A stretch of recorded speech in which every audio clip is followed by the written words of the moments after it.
entonces, en esta tercera sesión del curso de Doctrina Social, como ya está anunciado, vamos a hablar de los principios fundamentales de la doctrina social de la Iglesia. Es decir, de aquellas cuestiones en las que se apoyan luego los problemas concretos que desarrollaremos más adelante en las sesiones que nos quedan, ¿no? En concreto son 5 principios que ahora enumeraré y enseguida explicaremos con un poco más de detalle.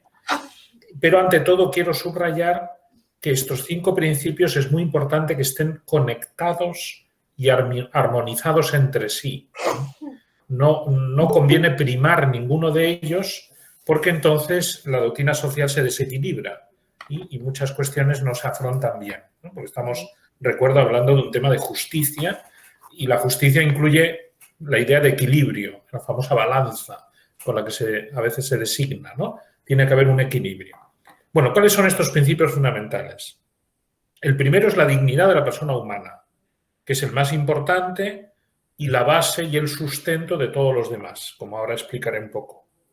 El segundo principio, muy complementario, es el bien común. Dignidad de la persona, pero teniendo en cuenta el bien común de todos. Ese será el segundo principio, clave en la doctrina social de la Iglesia. Luego tenemos el principio de solidaridad, que tiene un carácter, podríamos decir, horizontal. Es el que nos relaciona a las personas y a las sociedades unos con otros al mismo nivel. Y complementariamente a la solidaridad está la subsidiariedad, que es la que nos relaciona de arriba abajo, las sociedades más grandes con las sociedades más pequeñas. Solidaridad, subsidiariedad. Y el quinto y último principio es el principio de participación, que es también vertical, pero hacia arriba, de las sociedades inferiores a las superiores. Entonces, con estos 5 principios armonizados, dignidad de la persona, bien común, solidaridad, subsidiariedad y participación, se puede afrontar luego los temas concretos de familia, política, economía, etcétera, que iremos viendo. Entonces, expliquemos un poquito cada uno de estos 5 principios en los elementos más básicos que sirven, como digo, de apoyo a todo lo demás. La dignidad de la persona humana. ¿En qué se apoya esa dignidad? Ante todo, recuerdo que estamos en teología, podríamos también hacer razonamientos antropológicos, pero aquí nos estamos apoyando en la doctrina social de la Iglesia. Por lo tanto, la fuente principal de la dignidad de la persona humana es que hemos sido creados a imagen y semejanza de Dios. Somos hijos de Dios, creados por Él, tomándose Él mismo como modelo a sí mismo. Esto es muy importante. La naturaleza humana está hecha a imagen de Dios, pero sobre todo cada persona humana es creada y querida por Dios como única e irrepetible. Y esa imagen nos cuenta ya el primer libro de la Biblia, el Génesis, corresponde, por supuesto, por igual a varones y mujeres. Es más, aunque ahora no voy a entrar en este punto, aunque es muy interesante, precisamente la diversidad masculina, femenina, forma parte de la imagen que Dios ha querido dar al hombre. Me remito para este tema a las catequesis de Juan Pablo II sobre teología del cuerpo, que me consta que algunos de ustedes asistieron a unas clases mías sobre este punto concreto, que es muy interesante. Por tanto, la dignidad de la persona humana incluye la naturaleza humana como tal, con lo masculino y con lo femenino. Eso ha sido así creado por Dios. Ahora bien, ¿cómo sabemos hubo un pecado original en el que luego además, al que luego además han ido sumando los pecados personales de generaciones de seres humanos? Entonces, el pecado afecta a esa dignidad de la persona humana y en particular afecta a las relaciones sociales. No solo afecta a la persona individual, sino a nuestra relación con los demás.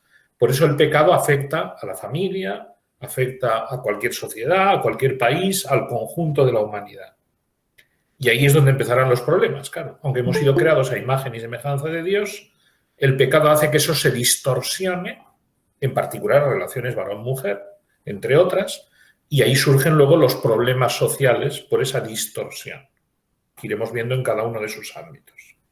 Pero, como sabemos, la situación de pecado no ha quedado ahí, porque Dios envió a su Hijo, Jesucristo, que se encarnó, murió y resucitó precisamente para librarnos del pecado, lo que llamamos la redención. Entonces, igual que el pecado he dicho que afecta a las personas y afecta a las relaciones sociales entre nosotros, también la redención Jesús la ha hecho bien, claro. Y como la ha hecho bien, no solo ha redimido a cada persona en singular, sino que ha redimido también la sociedad, el mundo, la familia, la economía, la política, todos los aspectos sociales han sido redimidos por Cristo. Es decir, cuando enfoquemos cada cuestión concreta de la vida social, de la doctrina social de la Iglesia, hay que tener en cuenta la creación, el pecado y la redención. Y es a través de Jesucristo como precisamente solucionaremos y tendremos el criterio para solucionar los problemas morales que se presenten. Porque, repito, Jesús no solo ha redimido a las personas, y por eso, por ejemplo, si uno se confiesa, recibe la gracia de Dios, o si uno comulga, recibe la gracia de Dios individualmente, sino que Jesús ha redimido también la sociedad. Y por eso la santificación afecta a la familia, al trabajo, a la política, a la economía y a todo, porque todo eso ha sido asumido por Jesucristo. Además, también hay que tener en cuenta, para todo lo que vendrá después, la unidad de la persona humana. Es decir, la dignidad es de todo el ser humano, de la persona, incluido lo material, aunque lo material no es lo más importante. Pero los bienes materiales que aparecen con mucha frecuencia en estas cuestiones sociales, por ejemplo, el tema que veíamos la vez anterior en Fratelli Tutti de la propiedad privada, eso también pertenece al orden de la dignidad humana, fue afectado por el pecado y redimido por Cristo. Toda la persona está afectada por este proceso, ¿verdad? Creación, pecado, redención. Alma y cuerpo, todos los aspectos de la persona humana, lo material y lo espiritual. Y por tanto, siempre a la hora de fundamentar las cuestiones sociales hay que tener en cuenta la unidad de la persona. Cuando se prima, por ejemplo, demasiado lo material, como vemos que de hecho ocurre en muchas ideologías modernas, se desequilibra la misma naturaleza social, porque se desequilibra la naturaleza humana tal como Dios la ha creado. Unidad de la persona. Y otro aspecto fundamental de esta persona que es imagen y semejanza de Dios redimida por Cristo es la apertura a la trascendencia, es decir, a la relación con Dios. No solo formamos una comunidad humana, ¿verdad?, en la que nos relacionamos entre nosotros, sino que en la naturaleza humana, precisamente porque hemos sido hechos a imagen de Dios, y como he dicho, lo social también está hecho a imagen de Dios, ahí la religión juega un papel fundamental. Y esto es muy importante en todo lo que vendrá después, porque hay una tendencia a veces en muchas opiniones sociales y políticas modernas de que la religión tiene que quedar en el ámbito privado. No.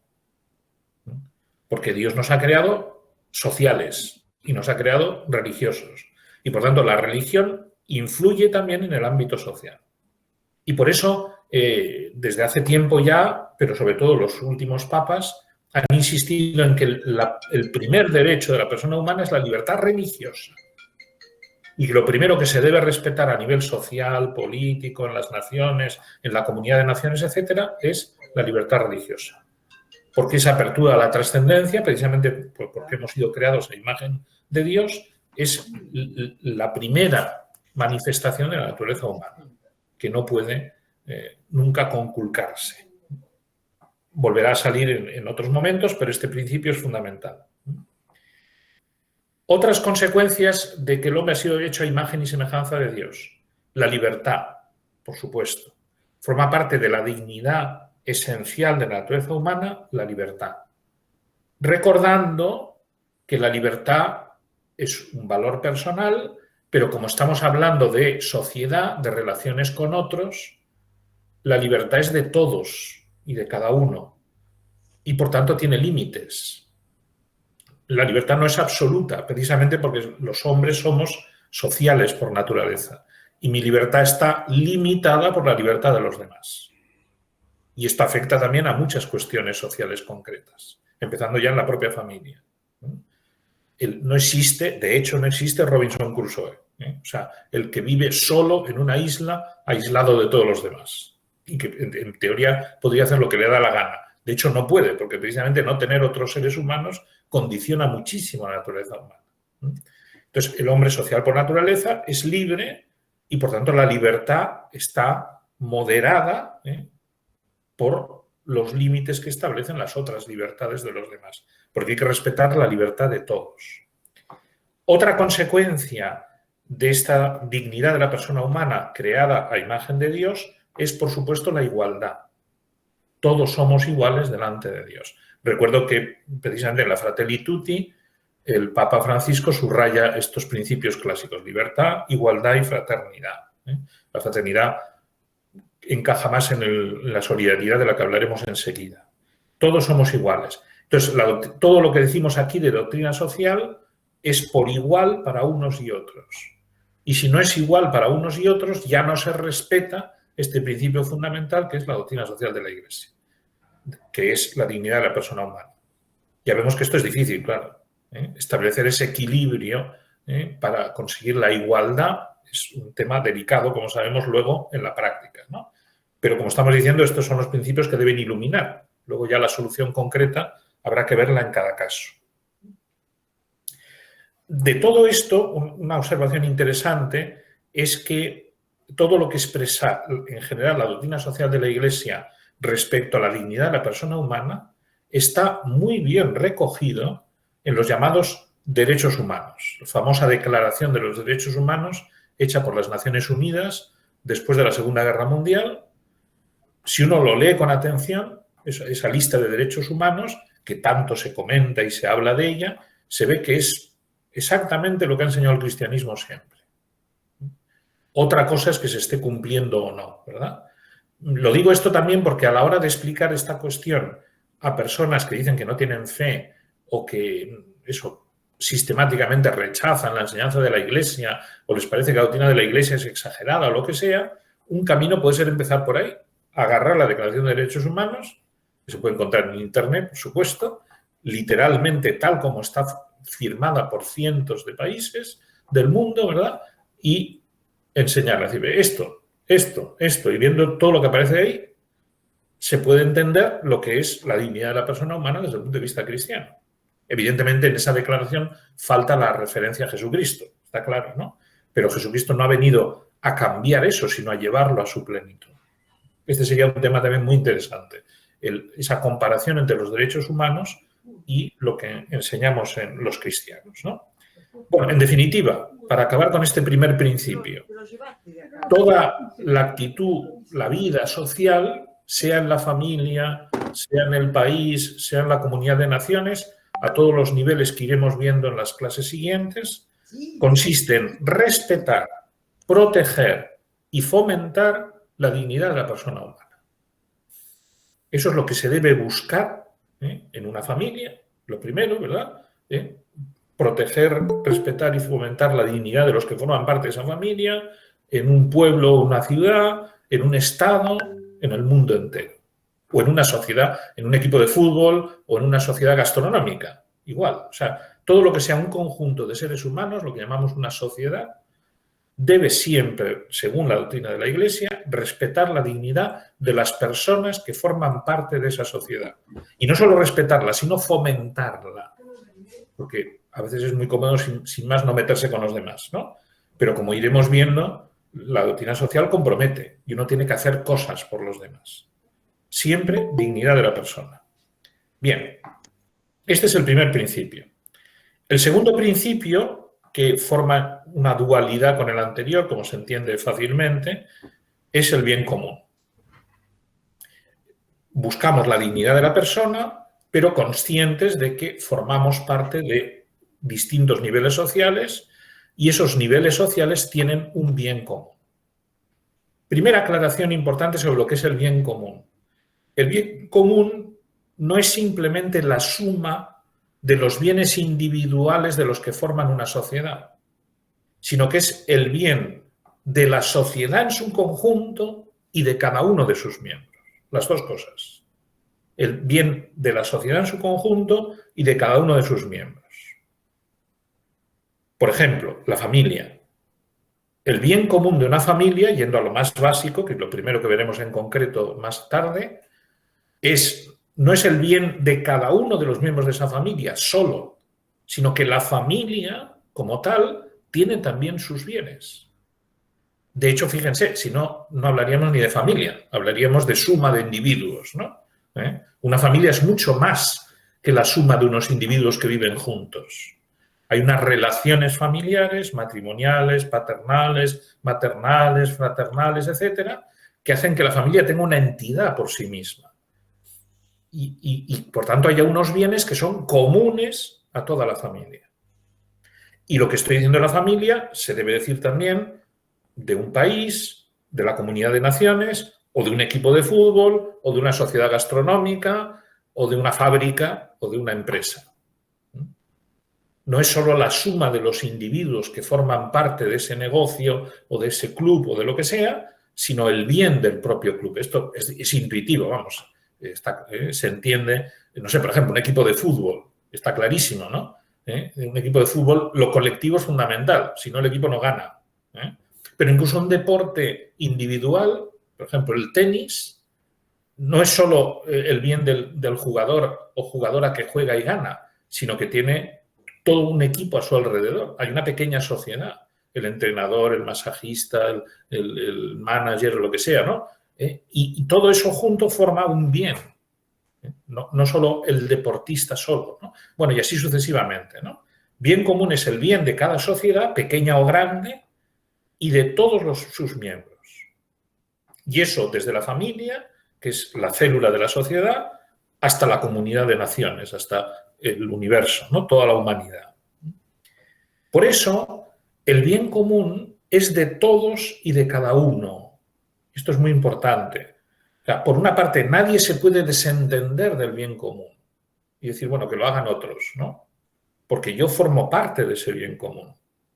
Pero al mismo tiempo no puedo controlarlo yo, dominarlo yo, como los bienes personales. Precisamente por ser común, tengo que tener en cuenta a todos los demás. Y aquí volvemos de nuevo al tema del equilibrio, que es la dificultad, ¿no? Cómo compaginar bien los bienes personales de los que forman esa sociedad con el bien común de esa sociedad. Ese es el reto que tenemos. Conseguir ese equilibrio para que efectivamente el bien que busquemos respete los bienes de todas las personas que formamos parte y nos ayude a todos a vivir mejor, que eso es bien, ¿no? Estar mejor todos con los fines de esa sociedad. Hay sociedades que el fin es muy sencillo y muy inmediato, ¿no? Pero hay otras que es muy complejo. Una nación es complejísimo, ¿no? Una familia también es pequeñita, pero el bien de la familia no es solo que comamos y durmamos, ¿verdad? Es mucho más complejo, ¿no? Bueno, y así todo. Por tanto, este derecho es de todos y de cada uno. Y otra consecuencia importante en la práctica, que es consecuencia de esto que acabo de decir, es que es un derecho y un deber al mismo tiempo. O sea, cada miembro de una sociedad tiene derecho no solo a su bien personal, sino al bien común de esa sociedad. O sea, yo como hijo, como padre o como marido tengo derecho a lo mío y tengo derecho a todos los derechos de la familia son míos, porque yo formo parte de esa familia. O yo como ciudadano de un país represento a ese país, es mi patria.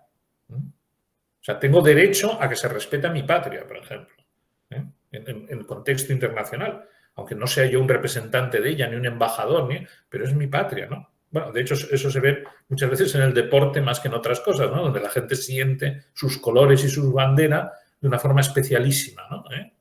Somos la selección argentina, ¿no? Que no son solo los 11 que están jugando en el campo, sino todos los que estamos detrás, ¿no? Entonces, un derecho de todos, pero un deber de todos, claro. Esta segunda parte es la que suele costar más. Es decir, es bien común y, por tanto, responsabilidad común. Por ejemplo, en una familia, los hijos, incluso los hijos pequeñitos, por lo menos cuando tienen ya uso de razón, evidentemente, no pueden decir, bueno, este es de mis padres, la familia es de mis padres, que ellos se encarguen, ¿no? No, cada uno tiene que asumir su responsabilidad. Los hijos pequeñitos será una responsabilidad pequeña, pero conforme se va creciendo, esa responsabilidad también crece. Y la familia es mía. No es solo de los padres. O en un estado, el Estado no es solo de los políticos o de los que mandan o de los representantes, es de todos. Todos tenemos una responsabilidad. Luego en la práctica sabemos que eso se complica a veces, ¿no? Pero tenemos una responsabilidad, por ejemplo, el voto, ahora que estamos en época de elecciones, ¿no? El voto es un derecho, pero es también una responsabilidad del ciudadano. Los impuestos, lo mismo, etcétera, ¿no? Irán saliendo cosas de estas en cada tema, pero la idea de fondo es muy importante. Bien común, por tanto, derecho y responsabilidad de cada uno de los miembros de ese bien común. Bien. Tercer principio, el principio de solidaridad, que como he dicho antes, se puede entender como una horizontal, ¿no? Como la contribución de todos al mismo nivel en una determinada sociedad. Es decir, el principio de solidaridad, que ya la palabra nos invita a pensar en ello, es que yo tengo que ser solidario con todos los que formamos una determinada sociedad. Precisamente porque el bien común es personal, pero también es de cada uno y de todos a la vez. En una familia, toda la familia tiene que ser solidaria. Todos tenemos que ayudarnos unos a otros para conseguir el bien de esa familia. En un pueblo o una ciudad, lo mismo, todos tenemos que ser solidarios para conseguir el bien de ese lugar. En una empresa o en un pequeño negocio, todos los que trabajamos en él tenemos que ser solidarios en un colegio, en una escuela, etcétera, ¿no? En un país. La solidaridad nos dice que a nivel de todos los que forman esa sociedad tiene que haber una ayuda mutua, un compromiso mutuo. Aquí es donde se aplica especialmente lo que antes he anticipado, que no se puede ceder eso a otros y decir, bueno, que se encarguen los jefes o los que dirigen esta sociedad, o los que saben más, o los que tienen más capacidad, que sería otra posibilidad. Habrá que distribuir funciones. Y las sociedades más complejas, evidentemente, se distribuyen, ¿no? En una ciudad, pues hay ayuntamiento, hay policía, hay bomberos, hay médicos, etcétera, ¿no? O sea, se distribuye entre la sociedad, pero todos contribuimos con algo a que esa ciudad funcione. En la Comunidad de Naciones, lo mismo, ¿no? De hecho, se suele hacer, precisamente para mostrar eso, por ejemplo, turnos, ¿no? Para que no siempre el mismo país dirija las sesiones generales. Bueno, hay distintas alternativas, pero todos los niveles sociales tenemos que contribuir todos. Cada uno con lo que le toca, pero todos, ¿no? Y fíjense que la solidaridad, la palabra solidaridad, la usamos también muchas veces como virtud. Se habla mucho ahora de solidaridad, ¿no? Y es muy bueno, porque efectivamente podríamos decir que es la cara más humana de la virtud de la justicia y de la caridad. La caridad es una virtud propiamente cristiana. Y hablar de caridad, en el fondo, es hablar de Jesucristo, porque Él es el que nos ha enseñado el primer mandamiento y el mandamiento nuevo. Pero, incluso para el que no tiene fe y que, por tanto, no aceptaría y tampoco tiene la gracia con la que llega la caridad cristiana, la solidaridad sí es capaz de entenderla y es capaz de vivirla. Y gracias a Dios eso lo estamos viendo. Hay muchos movimientos mundiales muy buenos a este nivel de solidaridad. Yo qué sé, Medicus Mundi, ¿no? O la Cruz Roja, Cáritas, por ejemplo. Eso es cristiano, claro, es católico, por eso lleva el nombre de Cáritas, ¿no? Entonces, los que trabajan en Cáritas están precisamente viviendo la caridad cristiana en solidaridad con los más necesitados en el mundo entero o aquí en la esquina del lado, ¿no? Estos otros que trabajan en Cruz Roja o en Medicus Mundi, etcétera, también están viviendo esa solidaridad, aunque no es por un motivo cristiano, sino por un motivo humano. Sienten efectivamente empatía con las necesidades de esa gente y algunos dedican su vida, o por lo menos muchos años de su vida, como si fueran misioneros. Por ejemplo, hay muchos médicos de estos en el tercer mundo que se trabajan con tanta intensidad como un misionero cristiano, por ejemplo, ¿no? O sea que es una auténtica virtud muy valiosa la solidaridad.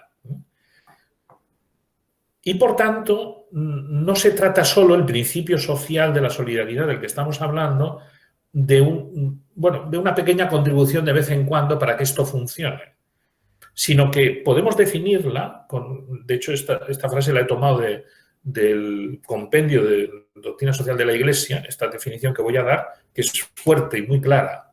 Dice que la solidaridad es la determinación firme y perseverante de empeñarse por el bien común y el bien de los demás. Determinación firme y perseverante. O sea, no es solidario solo el que de vez en cuando da una limosna, ¿verdad? O el que hay un terremoto en Haití, ¿verdad? Y dice, bueno, pues se siente emocionado y conmovido y entonces ese día va a dar plata a la Cruz Roja o a Cáritas para que lo lleven a Haití y ayuden a estos pobres que mueren allí o que les han perdido su casa, ¿no? Eso está muy bien, pero eso no es solidaridad, eso es, digamos, un acto solidario. La solidaridad que nos pide la doctrina social de la Iglesia, es decir, la moral cristiana, es una determinación firme y perseverante. O sea, el que habitualmente está preocupado por el bien común y el bien de los demás. Esto nos ayuda porque nos lleva también a hacer examen, ¿no? De cómo vivimos esto en el ámbito de la familia, etcétera, ¿no? Que a veces en todos los niveles podemos hacer actos de solidaridad, pero de hecho no tener esta determinación. Es decir, es una virtud. La virtud es la repetición de actos, ¿verdad? Que llega a ser hábito, no solo actos sueltos, sino el hábito. Hemos de tener el hábito de la solidaridad. Y a todos los niveles que forma la sociedad. Es decir, solidaridad en las familias, solidaridad en las ciudades, solidaridad en las regiones, solidaridad en la nación, entre las naciones, que es difícil, como sabemos, pero bueno, hemos mejorado mucho la humanidad en eso, también hay que decirlo. Solidaridad entre razas, que no es solo evitar el racismo, ¿no? Sino que realmente estemos armonizados las distintas razas, solidaridad entre culturas, solidaridad entre religiones, tema también difícil, nos hemos peleado mucho en la historia, ¿verdad?, por temas religiosos, etcétera. Voy repitiendo esto porque me parece que es importante tenerlo siempre claro, ¿no? A todos estos principios, como son fundamentales, se dan a todos los niveles de la sociedad, desde la familia, que es la sociedad más pequeña, hasta la sociedad de naciones, ¿no? Hasta la humanidad. A todos los niveles hay que vivir la solidaridad. Bien. Cuarto principio, subsidiariedad. Este, como he dicho, nos lleva ya a una línea vertical. ¿Qué quiero decir? La subsidiariedad significa que las sociedades superiores deben actuar siempre subsidiariamente respecto a las inferiores, por su propia naturaleza. Esto no es un problema organizativo, que se ha pensado, la Iglesia ha pensado, y a ver, ¿cómo es la mejor forma de que esto funcione? No, esto viene del Evangelio, viene de la esencia del cristianismo. El que tiene más medios, más capacidad, más poder, tiene que ayudar al que tiene menos medios, menos capacidad, menos poder. Es decir, la comunidad de naciones tiene que ayudar a las naciones concretas, o por ejemplo el Banco Mundial, ¿no? Los famosos préstamos, ¿no? Etcétera. O sea, todas las organizaciones internacionales están para servir a las naciones cuando lo necesitan. Las naciones están para servir a las provincias, regiones, ciudades, etcétera, cuando lo necesitan. Las regiones, provincias y ciudades están para servir a las sociedades pequeñitas de cada ciudad. Y todos a la familia. Insistiremos sobre esto cuando hablemos de la familia y de otros temas, pero el principio de subsidiariedad establece que como la familia es la célula de la sociedad, todas las demás sociedades están al servicio de la familia. Bueno, y por supuesto del individuo, como hemos dicho al principio, porque la familia a su vez está subordinada a la persona, a la dignidad de la persona, que es lo primero. Entonces se forma así, como una especie de escalón, de escalera, de ayuda mutua, ¿no? Concretemos esto un poquito más. O sea, ¿qué tiene que hacer una sociedad superior respecto a la sociedad inferior? Tiene que ayudar, tiene que apoyar, tiene que promocionar, tiene que desarrollar, pero no está para imponer, suplir, cuestionar, etcétera, etcétera. Aquí es donde está el punto de equilibrio delicado de la subsidiariedad. ¿no? Ejemplo, el Estado no puede sustituir a la familia. Los responsables de la familia son los padres. Los responsables de la educación de los hijos son los padres, y así sucesivamente. Pero el Estado es subsidiario, y si los padres no llegan o no pueden, interviene el Estado subsidiariamente para ayudarles en esas funciones. Y solo, por ejemplo, en un caso muy extremo, por seguir con este ejemplo, pero es un ejemplo importante, pueden suplir el caso de un niño abandonado, evidente, que no tiene familia, pues el Estado u otras asociaciones en nombre del Estado o subsidiarias del Estado acogen a ese niño, lo educan, etc. O en el caso también extremo de un niño maltratado que en su hogar corre serio peligro incluso de vida, pues ahí también, efectivamente, las sociedades superiores y el Estado en particular puede suplir a los padres por el bien de ese niño, porque de nuevo la dignidad de la persona es lo primero. Como la dignidad de la persona está por encima incluso de la familia, se puede llegar a este extremo.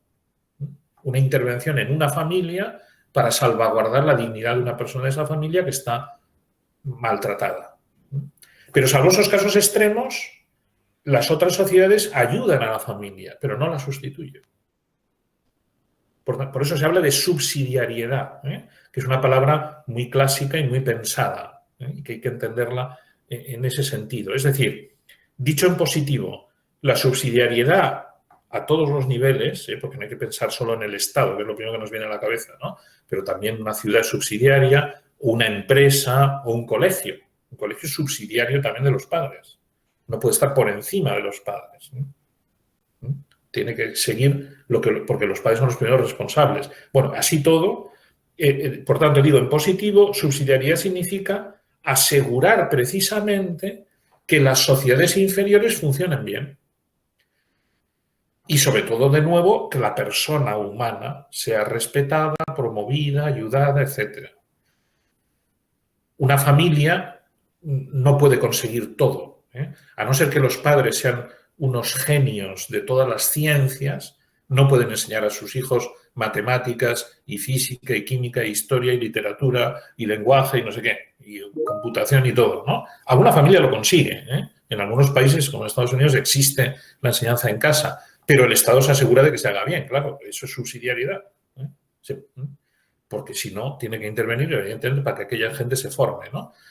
Bueno, etcétera, ¿no? O sea, habitualmente, ¿qué pasa? Que una familia no llega a todo eso y por eso necesita las sociedades superiores para que se organice, ¿no? O otro ejemplo de otro orden evidente, ¿no? Para que funcione el transporte en un país, pues tienen que intervenir muchas sociedades a distintos niveles, ¿no? Empresas de construcción, el ayuntamiento, la provincia, el Estado y en algunos casos hasta a nivel internacional, por ejemplo, para controlar el espacio aéreo, ¿no? Tiene que intervenir todas las naciones para que el transporte aéreo funcione bien, ¿no? Bueno, eso es la subsidiariedad, ¿no? Irse ayudando a todos los niveles para que luego el individuo, que es siempre el último beneficiado de esto, pueda vivir en su familia, en su país, en su trabajo, etc. Por tanto, el principio de subsidiariedad, si se vive bien, protege de abusos, protege de autoritarismos, protege de intervenciones injustas del más poderoso, precisamente, porque los que están más arriba son más poderosos, tienen más medios, más poder económico, etc., ¿no? Pero cuando se vive mal, lleva a caer justamente en esos errores. Abusar al autoritarismo o a la dictadura, etcétera, etcétera. La tiranía, puede haber tiranía en una familia, por parte del padre, de la madre, o yo qué sé, o de un hermano espabilado, ¿no? Que es tirano de sus otros hermanos. O sea, puede pasar, puede haber una tiranía en un equipo de fútbol, ¿verdad? Y puede haber una tiranía en un país, cuando no se respetan estos principios. Bueno, el quinto y último, aunque luego añadiré alguna cosa más complementaria sobre estos 5 principios. El último de estos 5 principios fundamentales es la participación. que de nuevo tiene un carácter, podemos decir, vertical, pero de abajo arriba. La subsidiariedad nos habla de las sociedades más fuertes o más grandes que ayudan a las más pequeñas. La participación es la contrapartida de la subsidiariedad. Es decir, los individuos y las sociedades inferiores o más pequeñas que colaboran con el bien común de las sociedades superiores sucesivamente, para que precisamente funcione. Porque la familia está formada de todos los miembros de la familia, como hemos dicho antes. El pueblo, ciudad o lugar está formado de todas las familias de ese pueblo, de esa ciudad. El Estado está formado de todas las provincias y todas las ciudades. La ONU está formada de todos los países. Entonces, o los que están abajo participan en esas sociedades grandes, o las sociedades grandes no funcionan. Así de claro. Necesitan de nuestra participación. Bueno, antes he puesto ejemplos que son evidentes, ¿no? Es decir, para que haya un gobierno en un país que no sea tirano, los ciudadanos tenemos que votar, que ejercer otros derechos que tenemos para corregir los errores del gobierno. Otra cosa es cómo funciona o no. O sea, no pensemos inmediatamente en Argentina y en la política argentina. O sea, hay que pensar a nivel global, ¿no? Pero los ciudadanos tienen que intervenir, ¿no? Porque es su país, no es el país solo de los que mandan, ¿no?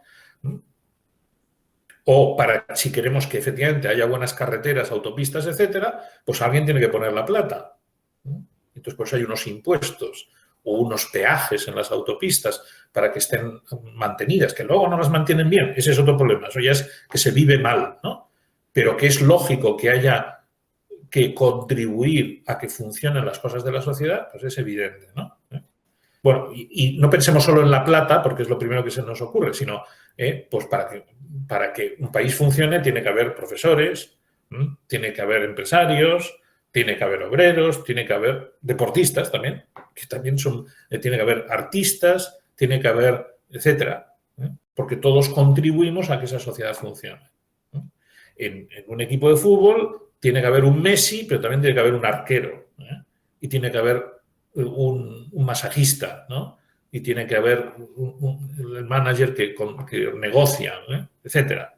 O sea, todos contribuimos, participamos en el bien de una sociedad determinada. En una empresa está el empresario, pero están también los accionistas, y están los trabajadores, y están los cargos intermedios, etcétera, etcétera. Entonces, de hecho, esa participación a los distintos niveles de la sociedad es, en primer lugar, individual. Eso está claro, porque cada individuo forma parte de varias sociedades, ¿no? De su familia, de su negocio, su trabajo, etcétera, ¿no? De su país. Pero también la forma muchas veces más habitual de participar es en grupo, precisamente. Es asociándose con otros y por medio de representantes. Ejemplo típico es la política. Por lo menos ahí es donde ha derivado. Puede haber otras opciones que a lo mejor con el tiempo cambian, ¿no? Pero lo habitual ahora es que haya partidos políticos y representantes de esos partidos, ¿no? Bueno, es una forma en que la participación se establece, ¿no? O, por ejemplo, una comunidad de vecinos también, ¿no? Pues es una forma de participar para que en un bloque que tiene muchos apartamentos, por ejemplo, las cosas funcionen, ¿no? Cuando uno tiene su casa individual, pues no hay problema, pero en un bloque de muchos apartamentos, pues tiene que haber una comunidad de vecinos. Antes de venir a Argentina, yo vivía en una residencia de sacerdotes allí en Pamplona, que ocupábamos hasta 8 o 9 apartamentos de un gran bloque, ¿no? Entonces, claro, nosotros representábamos a 8 apartamentos, ¿sí? Porque era muy importante, claro. Si no, teníamos que contribuir por 8 a pagar la luz, el gas, etcétera, no de un apartamento, sino de 8, una residencia grande, ¿no? Pero al mismo tiempo teníamos 8 votos, ¿no? En las decisiones que había que tomar todos, ¿no? Bueno, pues son cosas de sentido común, ¿no? Pero evidentemente no íbamos todos los de la residencia, sino que uno nos representaba en las reuniones de la sociedad de vecinos, ¿no? Bueno, pues eso es, ¿no? La participación se puede hacer a través de otros, de representantes, ¿no? Y aplicando algo que decíamos antes, la participación es a la vez un derecho y un deber. un derecho porque nosotros formamos parte de esas sociedades y por eso, por ejemplo, tengo el derecho, primero en la familia, y esto es importante también, o sea, los hijos tienen derechos en la familia, ¿no? Y hay que respetar los derechos de los hijos y hay decisiones en las que ellos también tienen que estar implicados, ¿no? Tienen que participar, no solo de los padres, ¿no? Hay un derecho de los estudiantes, por ejemplo, ¿no? Que también tienen sus representantes en las universidades, en las escuelas, etcétera, y eso es muy bueno, ¿no? O sea, es un derecho, ¿no? Los obreros, eso, tienen derechos, ¿no? Todos tenemos derechos, pero al mismo tiempo es un deber, porque hemos dicho que todos somos responsables del bien común. Entonces, tengo derecho, y se debe respetar ese derecho, a participar en todas las sociedades de las que formo parte, pero también tengo la responsabilidad y no puedo decir, bueno, que se encarguen otros. O sea, el abstencionismo no está bien visto por la doctrina social de la Iglesia, en absoluto. Lo que está bien visto es el compromiso. Otra cosa es que uno esté enfermo o no pueda. Eso es distinto, evidentemente, ¿no? Pero el abstenerse por abstenerse, sin más, y dejar que otros hagan las cosas, a todos los niveles, no es espíritu cristiano. El espíritu cristiano es participar. Cada uno en la medida de sus posibilidades y de sus cualidades, pero participar, porque todos debemos contribuir al bien común. Ahí la igualdad, o sea, la igualdad es que todos participamos, pero evidentemente no somos exactamente iguales. O sea, somos iguales, pero no idénticos. Y por eso cada uno participa de acuerdo con sus capacidades, con sus posibilidades. Esto se ve, por poner otro ejemplo clásico, en los impuestos si están bien estructurados, que pagan más los que pueden pagar más, ¿verdad? Aunque luego también se evadan, pero en fin, eso ya es la trampa de la ley, ¿no? Pero en principio, si está bien estructurado, no se puede cargar sobre alguien que no tiene medios los impuestos que tienen los que más pueden, ¿no? Y así otros ejemplos, ¿no? Pues eso, en un hospital la enfermera no es la jefa de operaciones en la sala de operaciones, ¿verdad? Es el médico cirujano, que es el que sabe y controla, ¿no? Etcétera, ¿no? O sea, cada uno, de acuerdo con su capacidad, su formación y su situación, participa de formas distintas. Lo que no quiere decir que sea más digna una que otra, porque volvemos al principio primero, dignidad de la naturaleza humana. No es más, San José María insistía mucho en eso, por ejemplo, en la Universidad de Navarra, decía que es tan importante el trabajo del rector magnífico, y añadía lo de magnífico para darle más auge, ¿no?, que las señoras de la limpieza. No es más digno un trabajo que el otro. Pero es evidente que el rector magnífico tiene una responsabilidad y unas características que no tienen las señoras de la limpieza. Y quizá la inversa. A lo mejor el rector no sería capaz de limpiar bien un aula, ¿no? O sea, cada uno en su puesto. Todos participamos en la misma sociedad, en este caso la universidad, pero cada uno en su puesto con su capacidad y con su dignidad. Bien, pues estos son los 5 principios. Entonces, para redondear esta sesión, y luego si ustedes quieren preguntar algo o comentar algo, es bueno subrayar una cosa, que estos principios, como hemos dicho, deben ser todos respetados y promovidos, y son valores de la persona y de la sociedad a la vez, que buscan, en el fondo, los 2 elementos que dijimos ya que están en los que se encuadra la doctrina social de la Iglesia, que es la justicia y la caridad. Es decir, lo que buscamos con estos principios es que se viva la justicia. No solo la justicia a nivel personal, que clásicamente se llama justicia conmutativa, ¿no? La justicia entre 2 personas, por ejemplo, que si yo voy a comprar algo, pues por la mercancía que se me da pago lo que corresponde, ¿no? Eso es la justicia conmutativa, que respeto al otro y no le quito las cosas, ¿no? Aquí estamos hablando de una justicia que va más allá, incluye esta, pero es la justicia distributiva, es decir, precisamente cómo las sociedades distribuyen entre sus miembros, y la llamada justicia legal, que es cómo cumplimos las leyes para que funcione la sociedad. Entonces, la justicia es la garantía mínima de que se cumple el bien común y el respeto a la dignidad de la persona. Por tanto, todos estos principios tienen que buscar la justicia. Cuando hay desequilibrios o dificultades, como he dicho en varios casos, por ejemplo, cómo equilibrar subsidiariedad y solidaridad, ¿no? Bueno, pues ahí es donde tiene que intervenir la justicia. Si yo busco la justicia. Y si me parece que aplicando esto no voy a conseguir la justicia, pues tengo que rectificar, tengo que buscar otra solución. Porque esta solución no responde al fin que nos promovemos, que es la justicia. Pero más allá de la justicia está la caridad, porque estamos hablando en cristiano, insisto, en teología. Los que no sean cristianos, pues que busquen la justicia o quizá otros principios que a ellos les iluminen. Pero los cristianos tenemos que buscar la caridad, con la conciencia clara de que sin caridad no se alcanza la justicia. Es más, puede incluso que sin caridad uno no sea justo, porque puede que parezca que aplica la ley con minuciosidad, pero no está respetando a las personas, porque la caridad va mucho más allá.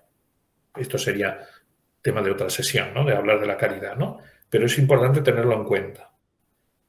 Como he dicho en la primera clase, las últimas encíclicas de los papas, ya Juan Pablo II y más Benedicto XVI y el Papa Francisco, han insistido mucho en este punto, en elevar el objetivo de la doctrina social de la Iglesia a la caridad, a la fraternidad, o sea, ir más allá, porque efectivamente solo con la justicia muchas veces no se consiguen estos objetivos tan importantes. Y quizá los más difíciles son los que más necesitan aplicar la caridad. Por ejemplo, la misericordia. Dentro de la caridad está la misericordia, que es una virtud fundamental del cristiano. Entonces, efectivamente, a veces la justicia es perdonar, como hace Dios. Esto es significativo. Como hace Dios. Si nos quedamos solo con estricta justicia, hay problemas que no se solucionan nunca, porque se acaba cayendo en la ley de la venganza, ¿no? O en la ley del talión. Ojo por ojo, diente por diente. Y eso suele ser muchas veces una espiral interminable. O sea, hay naciones que están peleadas desde hace siglos, ¿no? Hay ciudades que están peleadas desde hace siglos, etcétera, ¿no? Porque no salen de la justicia. Tú me has hecho esto, yo te hago esto. Entonces, si no hay perdón, ese conflicto no se soluciona. O conflictos familiares, igual. Hay conflictos familiares que pasan de generación en generación porque no hay perdón y siguen azuzándose los problemas. Y así podríamos poner otros ejemplos, ¿no? O sea, la caridad es necesaria para solucionar precisamente muchos problemas sociales. No basta la justicia. El peligro es ver la caridad como una utopía. De hecho, ya lo dije, pero lo recuerdo, es la crítica que hicieron algunos al Papa Benedicto XVI cuando en su encíclica Caritas in Veritate propone la caridad como modelo incluso económico, ¿no? Entonces salieron mucha gente diciendo, no, eso es una utopía, eso es inviable, y cité entonces, y vuelvo a citar, el ejemplo de Enrique So, venerable ya, que está en proceso de canonización, empresario argentino, que efectivamente lo aplicó en su empresa y le funcionó maravillosamente. Es decir, no es una utopía, porque es el centro del mensaje moral cristiano. Y desde luego, buscando la caridad no nos equivocamos nunca. Puede que a veces las cosas no salgan, pero no por culpa del que ejerce la caridad, ¿verdad?, sino de los otros. Pero el que vive la caridad, como vemos empezando por Jesucristo, no se equivoca nunca, ¿no? Es el valor último de siempre de la doctrina social de la Iglesia. Y en el fondo todo lo que he dicho antes tiene que ver con eso. O sea, la dignidad de la persona humana es sobre todo amar a las personas. Es muy difícil respetar a las personas si no se les quiere, ¿no? La caridad nos lleva más allá, ¿no? La solidaridad lo mismo, ya lo hemos dicho, ¿no? Si uno ama, vive la solidaridad mucho mejor. Si no, siempre es un esfuerzo que cuesta. Bueno, y así sucesivamente, ¿no? El amor nos da una unidad y da un sentido a todas las relaciones humanas que hace que se eleve el nivel y que se consigan mejor sus objetivos y sus fines. Bueno, pues hasta acá el panorama de los principios fundamentales de la doctrina social de la Iglesia. Ahora les toca a ustedes si quieren preguntar, comentar, aclarar lo que les parezca.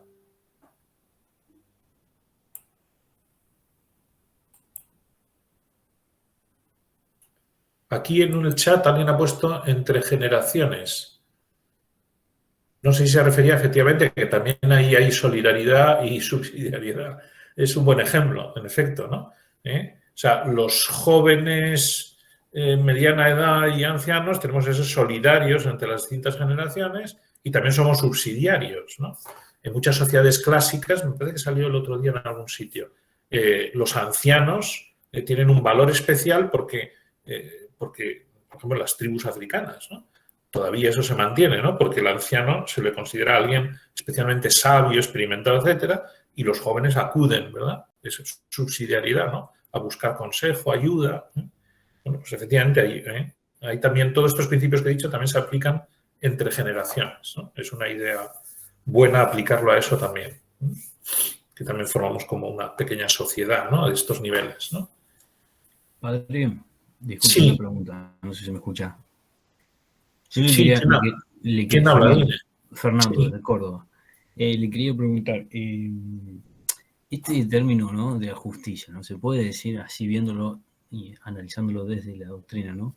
Es como algo muy, muy humano, podemos decirlo, ¿no? Es como, no sé, a ver, capaz Sí, estaba claro que soy humano. en el Antiguo Testamento, pero lo que lo eleva al orden sobrenatural y lo que lo hace llevar a Dios es la caridad, entonces. O sea, sin la caridad. No. O sea, sí que, como he dicho, la caridad efectivamente lo eleva, pero claro, ojo, porque una justicia meramente humana tampoco refleja la justicia divina necesariamente. Claro. La justicia divina va más allá también de la justicia humana. Exactamente. Yo por el hecho ese también, que ninguno nos con la justicia humana nos quedamos cortos. Exactamente, ninguno nos merecemos la salvación y bueno, aún así... bueno, exactamente, entre otras cosas, ¿no? Perfecto. Entonces, o sea, una cosa es que la justicia humana, los derechos humanos a los que he hecho referencia, son una ayuda para entender muchas de estas cuestiones, pero siempre se quedan cortos. O sea, la riqueza de la doctrina social de la Iglesia es mucho mayor porque es la riqueza de Dios y de Jesucristo. No olvidemos que el mismo Jesucristo, cuando empieza a predicar estas cosas, escandaliza. Y escandaliza a los judíos, que eran los que tenían la moralidad más elevada de la época. No digamos nada a los romanos y los griegos, ¿no? Pero hasta los judíos que tenían una ley más o menos aceptable se escandalizan de las cosas que dice Jesús, porque efectivamente Jesús va mucho más allá. Claro. Buenísimo, gracias. Muy bien, ¿qué más?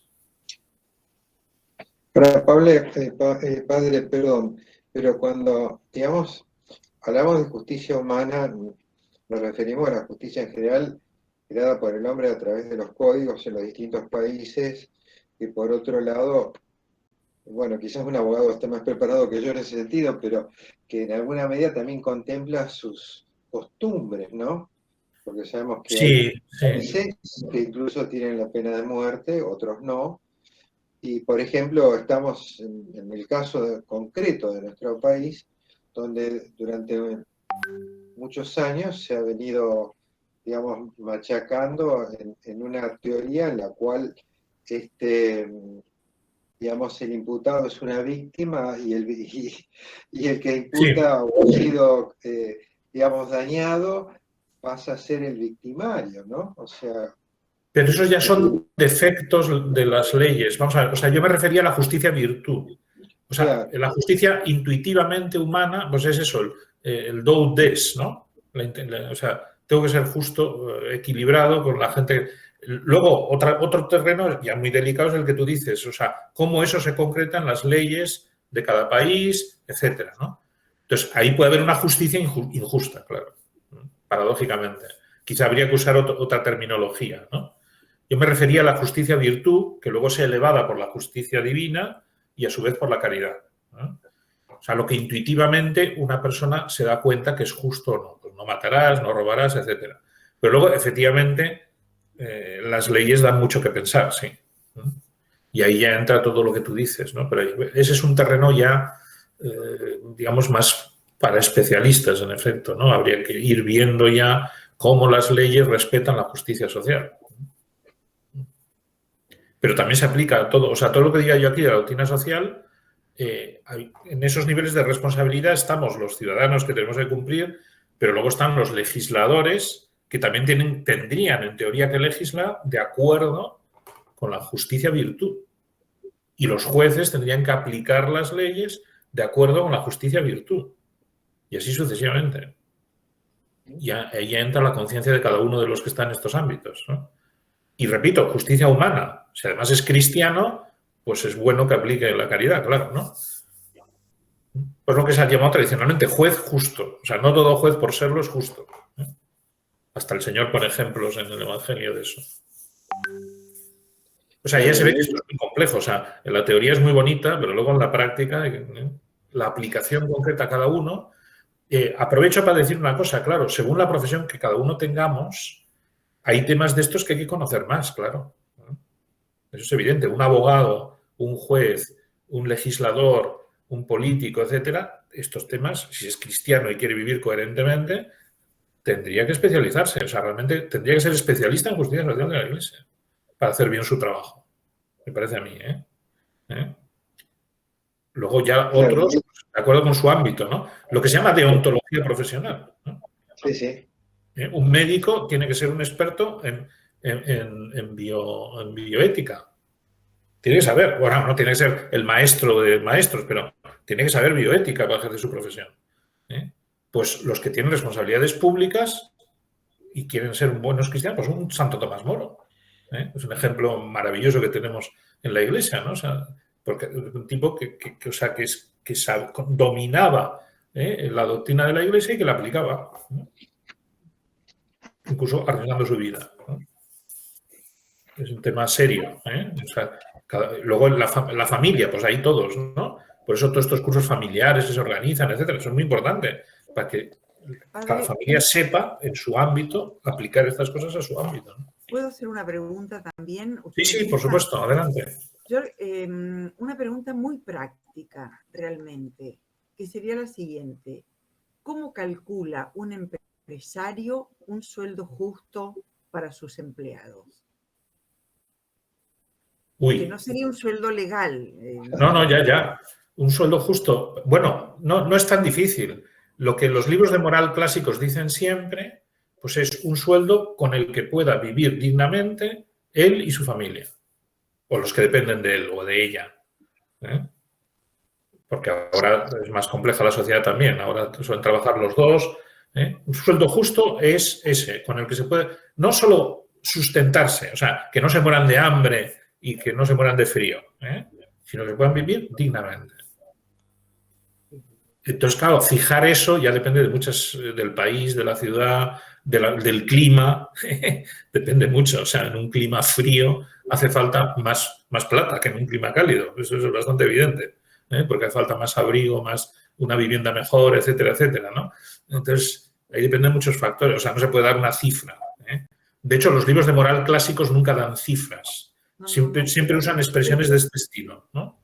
Que eso, que una persona y los que dependen de él puedan vivir dignamente. ¿Qué es vivir dignamente, padre? Pues eso, bueno, o sea,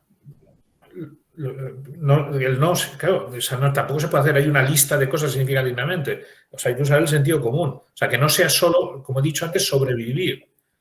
Pues se puede sobrevivir, dicen, hasta un mes sin comer nada y 5 días sin beber, yo qué sé, pues no es eso, ¿no? Le doy agua a los 5 días para que no se muera y luego le doy un poco de pan para que no se muera. No es eso. O sea, lo que entendemos vivir dignamente. Hoy en día se entiende vivir dignamente, pues tener una casa, otro problema si es alquilada, pero primero no, tener una casa donde se puedan cobijar, tener una comida suficiente al día, tener educación para los hijos, eso también es vivir dignamente, Claro. O sea, que el sueldo pueda, si la educación no la cubre el Estado, que el sueldo pueda cubrir la educación. Es que es muy complejo, claro. Es que, vamos a ver, yo lo dije en la primera sesión, pero lo digo ahora. O sea, las cosas concretas son concretas. Entonces, se puede venir a mí, por supuesto, y verlo en la persona concreta. ¿Qué es para esta persona vivir dignamente? Eso se puede decir. Así en general no se puede decir.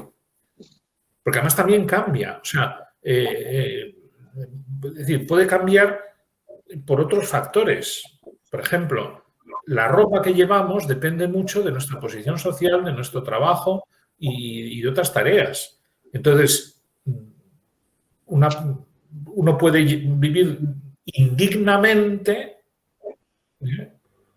pues con menos, con más ropa que otro que vive muy dignamente con poca ropa. No sé si me explico, ¿no? Clarísimo, padre, clarísimo. Entonces, o sea, no hay ninguna regla general en estas cosas. Por eso siempre son frases así un poco ambiguas, ¿no? Luego entramos ya en la casuística, ¿no? Y la casuística significa este caso es este caso y no se repite. Entonces, en tu caso, esto tiene que venir el empresario, el que tenga dudas, pues tendría que venir el empresario o el responsable, lo que sea, decir, a ver, estoy dando este sueldo, tengo estos trabajadores, ¿esto es justo o no? Entonces ver, decir, pues sí, no, a estos tenías que pagarles más, a estos no. Porque también, por ejemplo, un salario justo también, y tiene que ver con lo que he dicho de la dignidad, pues que no se puede pagar lo mismo a una persona que se ha pasado años formándose para ser un experto en tal materia, ¿no? Tiene derecho a cobrar más, claro que tiene derecho. ¿No? Porque sin él aquello no saldría, que simplemente hace un trabajo más sencillo, ¿no? Eso también es justicia, no es dar el mismo salario a todos. O entramos ahí en el famoso tema del arte, que es más complicado, ¿no? Todavía, ¿no? Es justo, perdón, pagarle a Messi tantos millones porque meta goles tan bonitos. Ahí no estás pagando el trabajo, estás pagando el arte. Es como pagar un Velázquez, ¿no? O un Picasso. ¿Es justo pagar millones por un cuadro? Yo planteo la pregunta, no es tan fácil de responder. Porque, claro, con baremos puramente económicos eso no funciona. Ahí estás en otro ámbito del mundo, que es el ámbito de la belleza. Que a veces se suele decir, esto es impagable, ¿no? De hecho, lo pagas, pero uno tiende a decir, esto es tan bello, esto es tan bonito, que no tiene precio. Y es verdad, ¿no? Hay cosas tan maravillosas que no tienen precio. O sea, por eso la justicia tiene sus problemas también, porque nos puede meter en un mundo demasiado tecnificado y demasiado rígido. Entonces hay que tener ese espíritu humano más abierto, y eso ha pasado siempre en la historia de la humanidad. O sea, siempre se ha valorado, es decir, el genio o el artista es impagable. Bueno, o sea, ya se ve que las ramificaciones son muchas, ¿no? Sí. ¿Alguna cosa más? Que hemos pasado de las 8, pero... Padre, brevemente. Sí. Yo soy Edgardo Díaz. Quería hacer una consulta que se me mezcla ahora en mi mente, la injusticia con la inmoralidad. Es decir, por ahí me da la sensación, haciendo referencia a lo que preguntaban recién sobre un salario digno, digo, hay veces que está la posibilidad de hacer una erogación mayor de dinero y no se hace para tener una mayor utilidad sobre alguna actividad determinada. ¿Eso con qué raya? ¿Con la injusticia o con la inmoralidad? Bueno, vamos a ver, una injusticia es inmoral, por definición, pero además se puede ser justo y ser inmoral, pero por otros motivos, ¿no? Es decir, por ejemplo, por no vivir la caridad, ¿no? O sea, por otra virtud, quiero decir, ¿no? Por el ejemplo, por la castidad.